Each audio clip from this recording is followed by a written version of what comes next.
এসেছেন? আমরা নস্য শেখ উন্নয়ন পরিষদ থেকে এসেছি। আমি সেন্ট্রাল কমিটির সেক্রেটারি আমিনুল হক, সেই সাথে বোর্ডের ভাইস চেয়ারম্যান। আমার সঙ্গে কুচবিহার জেলা সভাপতি, সেন্ট্রাল কমিটির মেম্বার আমাদের জামশেদ আলী এবং জেলার সহসভাপতি হানিফ আলী সাহেব থেকে শুরু করে সবাই আছেন। আসলে প্রচুর জ্যামে পড়ে গেছে অনেকেই ঘুঘুমারিতে।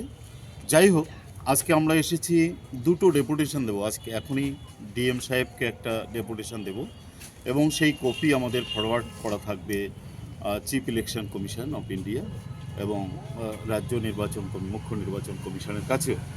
আপনারা সবাই জানেন যে চলমান যে এসআইআরের হিয়ারিং চলছে, এটা একটা মারাত্মকভাবে দুর্বিষহ করে দিয়েছে আমাদের সাধারণ মানুষের জনজীবন, বিশেষ করে যারা স্থানীয় ভূমিপুত্র, নস্য শেখ জনগোষ্ঠী বা রাজবংশী জনগোষ্ঠী, সেই সাথে সবাই অভূমিপুত্রও যারা বংশ পরম্পরা এই দেশে বসবাস করে আছে, যারা বৈধ নাগরিক, তাদেরকে নোটিশ ধরানো হচ্ছে।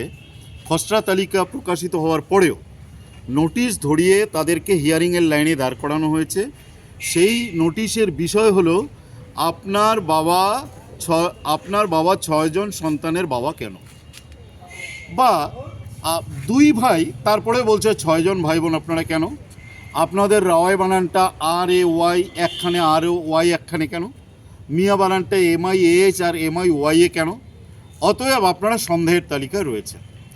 তাহলে স্বাধীনতার 79 বছর 80 বছর পর যারা ভারতবর্ষের নির্বাচন কমিশন, যার দায়িত্ব হলো ভারতবর্ষের বৈধ নাগরিকদেরকে নাগরিকত্ব সুনিশ্চিত করা, সেই মুখ্য নির্বাচন কমিশন আজকে ভারতীয়দেরকে লাইনে দাঁড় করাচ্ছে যারা প্রকৃত ভারতীয়।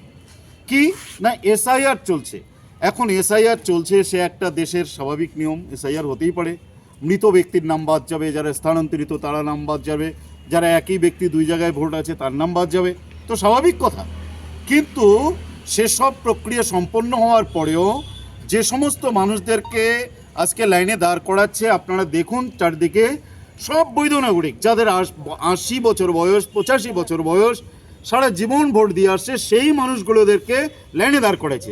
এবং আপনারা অবাক হবেন যে এখানে একটা উদ্দেশ্যর গন্ধ আমরা পাচ্ছি, সেটা হলো যে নস্য শেখ ভূমিপুত্র মুসলিম কমিউনিটির মানুষের সংখ্যা বেশি। তার মানে আমরা এটা সন্দেহ করছি যে বিজেপির অঙ্গুলি হিলনে মুখ্য নির্বাচন কমিশন এই কাজটা করছে। তা না হলে একটা বৃদ্ধ মানুষকে সে কেন লাইনে দাঁড় করাচ্ছে? 2002 তো দূরের কথা, তারা 52 পর থেকে অনেক নির্বাচনে অংশগ্রহণ করেছে, তারপর করে বেনাগরিক করে দিয়ে তারা নির্বাচন জয়ী হতে চায় বিজেপি। আমাদের এটা বিশ্বাস যে শুভেন্দু অধিকারীর যে ভাষা, সেই ভাষার প্রতিফলন নির্বাচন কমিশনের পদক্ষেপে আমরা দেখছি। এটা আমরা তীব্র ধিক্কার জানাই। আমরা জ্ঞানেশ কুমারজিকে বলতে চাই, আপনি সাংবিধানিক পোস্ট হোল্ড করেন, আপনি আপনার মাথা উঁচু করে সংবিধান রক্ষার জন্য চেষ্টা করুন। আপনি কোনো অবস্থাতে বিজেপির ফাঁদে পা দেবেন না। আর এটা যদি দেয় তাহলে দেশ উত্তাল হবে। দেশের মানুষ যখন নাগরিকত্ব হারাবে, স্বাভাবিক সেই নাগরিকত্ব রক্ষার জন্য তারা যা করার তা করবে। দেশটাকে এই গৃহযুদ্ধের মুখোমুখি করবেন না।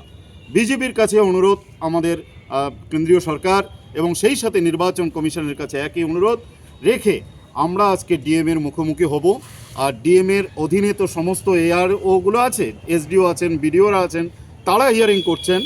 সেই সব সাধারণ গ্রামের প্রান্তিক মানুষকে যেন এই হয়রানি করা না হয়, তাদের নাগরিকত্ব যেন সুনিশ্চিত করা হয়, এই দাবি রেখে আজকে আমরা আমাদের ডেপুটেশন ডিএম সাহেবকে দিতে যাচ্ছি।